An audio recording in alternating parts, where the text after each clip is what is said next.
In this video, we're talking about archaeology, but not the boring stuff. We're not interested in some small fragment of pottery found in a field or a dull old painting found in someone's attic. This is about the kind of archaeology that will blow your mind and leave you wanting to applaud the amazing people who discovered these wonders. So sit back, relax, and get ready to be amazed. Archaeologists from the Polish Center of Mediterranean Archaeology have made a remarkable discovery at the deserted Sudanese town of Old Dongola, revealing what appears to be the largest church ever discovered in the Nubian region. Comprising parts of modern-day Egypt and Sudan, the Nubian region was ruled by the kingdom of Makuria for 6 centuries and emerged as a Christian stronghold in the 8th century. Polish archaeologists have been digging at the site since 1964, but the newly discovered church came as a surprise, as the team had not anticipated finding a cathedral at the city's ancient citadel. The discovery includes 2 walls of the church's apse, painted portraits of the 12 apostles, and the domed covering of a tomb, which archaeologists believe could be the final resting place of a powerful archbishop from Nubia's Christian period. The discovery adds to our knowledge of the forgotten kingdom of Makuria, which played a significant role in medieval African history by halting the advance of Islam in Africa for several hundred years and acting as an ally to Christian European forces during the Crusades in the 12th century. The Parvati Hill Cave is a historic site located in Pune, India. As the oldest surviving structures in the city, the caves are a significant part of Pune's heritage. Parvati Hill is well known for its Parvati Temple, built by the Peshwa dynasty, and the Peshwa Museum, which displays artwork, weaponry, and costumes from the Peshwa era. With a good trek along the southeastern slope of the hill, visitors can find their way to this famous old rock-cut cave. Scholars believe this structure was built around the 8th century and is contemporary to the better-known Padaleshwar caves. The facade of the cave features 3 entrances, and the interior chamber is supported by thick pillars. Additionally, the inner wall of the cave has 3 arched alcoves, and tiny stalactites hang from the ceiling. Pune is home to a plethora of similar rock-cut caves, and these grottos have immense heritage value. The Parvati Hill Cave is a fantastic spot to explore while trekking to the hill in the center of the city. It's considered a must-visit site for anyone interested in the history of Pune and the wider region. A massive Maya frieze was discovered in 2013 by archaeologists in the buried city of Holmul in Guatemala. The frieze, measuring 25 feet by 6 feet, is well preserved and depicts a mythological setting, with a ruler seated on top of the head of a Maya mountain spirit. The artwork has traces of red, blue, green, and yellow paints still visible and is believed to be complete. Marcello Canuto, a Maya archaeologist and historian, said that the frieze provides an idea of how intricate and ornate these sites must have been during their apogee. The section of the temple at Holmul where the frieze was found dates back to about 590, which is the Maya classical era. It had been unclear which dynasty had control over Holmul, but the newly discovered frieze reveals that the temple was commissioned by a ruler of a neighboring city called Naranjo, which was a vassal city of the Kainul kingdom. The city of Holmul occupied a strategic position for both kingdoms, lying along the best east-west route between the Tikal dynasty's capital city and the coast. A significant discovery of 3,500-year-old bone ice skates was recently made in China's western Xinjiang Uyghur Autonomous Region. Archaeologists speculate that the mountainous area, which is the believed birthplace of skiing, could also have been a hotspot for ice skating. These are the oldest ice skates found in China, crafted from the bones of oxen and horses, and resemble prehistoric skates found in northern Europe. Found in a tomb within the Gaotai ruins, the skates feature a straight bone piece with holes at both ends, allowing it to be fastened onto footwear. The resulting blade is much flatter than contemporary ice skates, but has a sharp edge to facilitate gliding over the ice. The discovery provides rare physical evidence for research on the origins of ice skating in China. but may also be new evidence of a potential exchange of information between the ancient West and East during the Bronze Age. The skates were discovered within 3,600-year-old Bronze Age ruins, including the best-preserved tomb buildings in Xinjiang, which are believed to have belonged to a noble family from the Andiranovo culture of cattle herders. Yazilikaya, also known as Phrygian Yazilikaya or Midas City, is a village located in Eskişehir province, Turkey. It is famous for its Phrygian archaeological remains, such as the settlement of Midas City, and a number of rock-cut reliefs, including the famous so-called Midas Monument, which was previously believed to be the tomb of Midas, as in the biblical figure. Other rock-cut reliefs at the site include the unfinished monument and the hyacinth monuments. The Midas Monument is a high rock-cut facade featuring a pedimented temple front with acroteria and an abstract geometric design that mimics the terracotta faces of buildings. It contains a niche that likely held a statue of the goddess Sibyl and bears an old Phrygian dedication by Ates, son of Archias, to Midas, mentioning his titles as the leader of the people and ruler. The monument is thought to have been built in the early to mid-7th century BCE, and as such, is one of the oldest rock-cut monuments in Western Phrygia. The monument's abstract designs on the facade are stylistically comparable to architectural terracottas from central Anatolia dating from before 600 BCE. While it's not a tomb, its true purpose remains unknown. The Ingurli sword group is a collection of around 20 medieval swords from the 10th to 12th century, each with a unique Dama-scented blade inscription that reads Ingelri.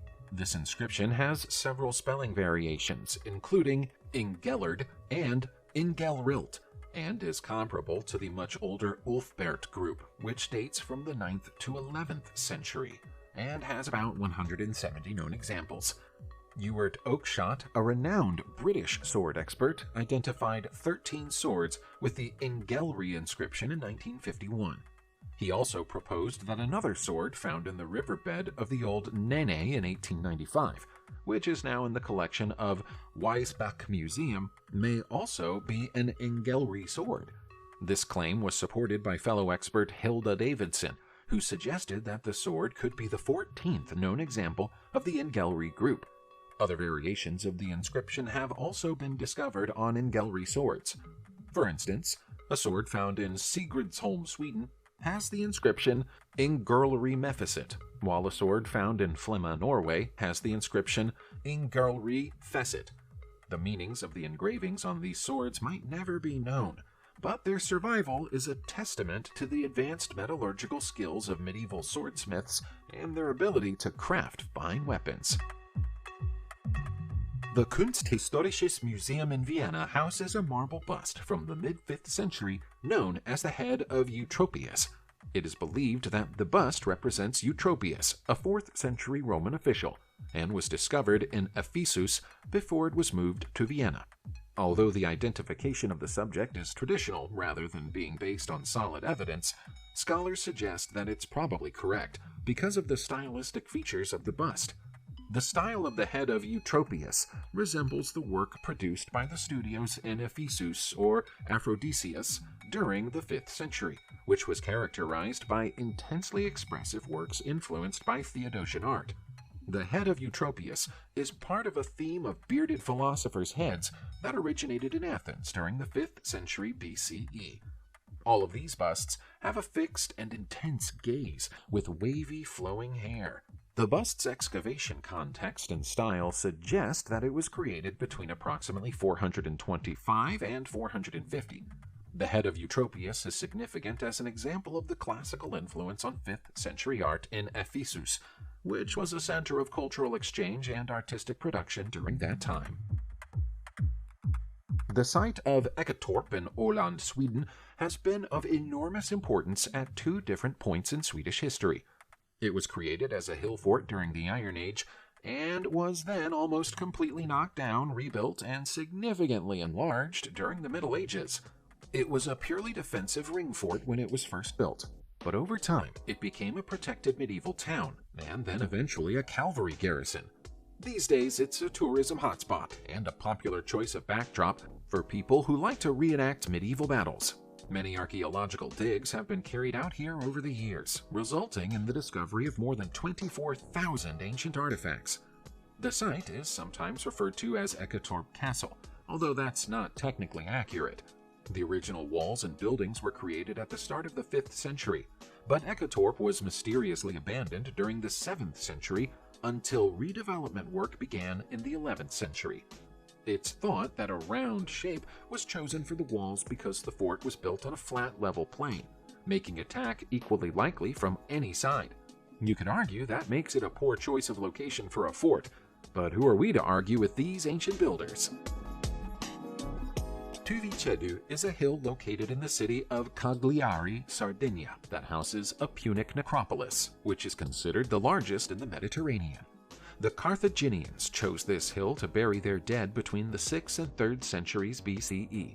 The burial chambers they created were beautifully decorated with amphorae and ampules for essences, and they were reached through a well dug into the limestone rock, with a small opening leading to the burial chamber.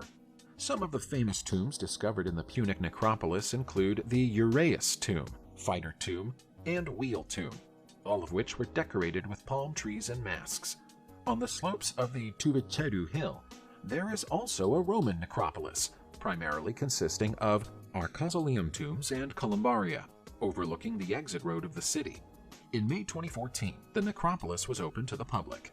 Additionally, a 2017 ancient DNA study conducted by Claudia Vigiano analyzed the DNA of a man who was buried in the necropolis of Tuvicedu approximately 2,000 years ago.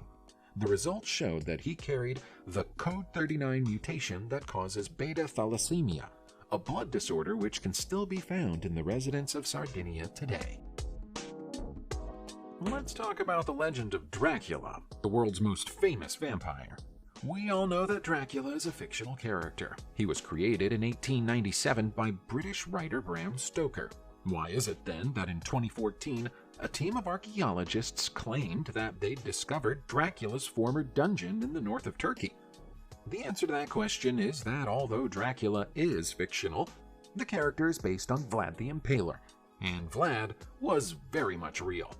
He had 3 separate terms as the ruler of the ancient land of Wallachia during his lifetime, but spent plenty of time between those rules imprisoned.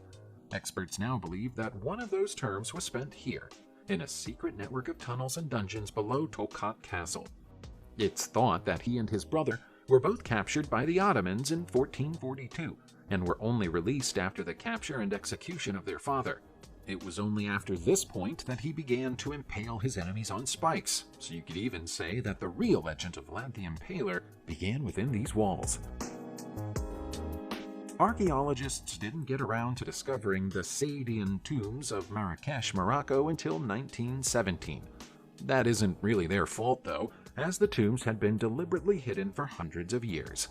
This beautiful series of mausoleums and sepulchres houses the remains of the rulers of the Saadi dynasty, which ruled the country from 1549 to 1659. The tombs were sealed off as an act of disrespect shortly after the dynasty fell. It's thought that the area housed a royal necropolis even before the Saadi dynasty came along, with signs of use as early as the 14th century. The grandest of all the tombs is the Hall of 12 Columns, which was built by and for Sultan Ahmed el-Mansur from gold and imported Italian marble. In total, there are 66 royals and more than 100 wives, mistresses, and chancellors buried here. The tombs were covered over by Moulay Ismail ibn Sharif, ruler of Morocco between 1672 and 1727. He was a king of many nicknames, most notably the Bloodthirsty, and is said to have executed as many as 30,000 of his own people during his reign. By those standards, the fact that he didn't destroy the tombs is a remarkable act of restraint. Let's wrap things up by taking a look at Tonina in Mexico.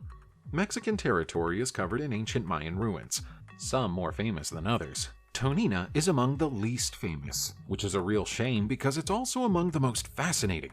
In truth, it's been overlooked from the moment of its discovery. The ruins of Tonina were first discovered in the late 19th century but it took until the 1970s for professional archaeologists to turn up and start performing excavation work.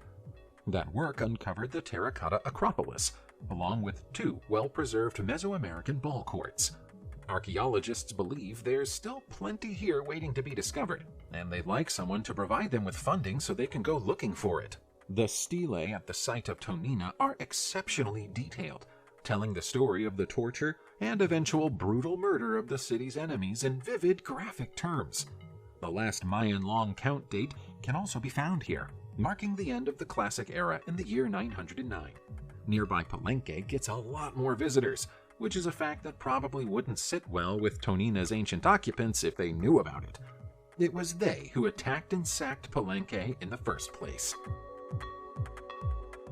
Subscribe to the channel and turn on notifications, and you will be the first to know when a new video comes out. Thank you for watching, and see you soon.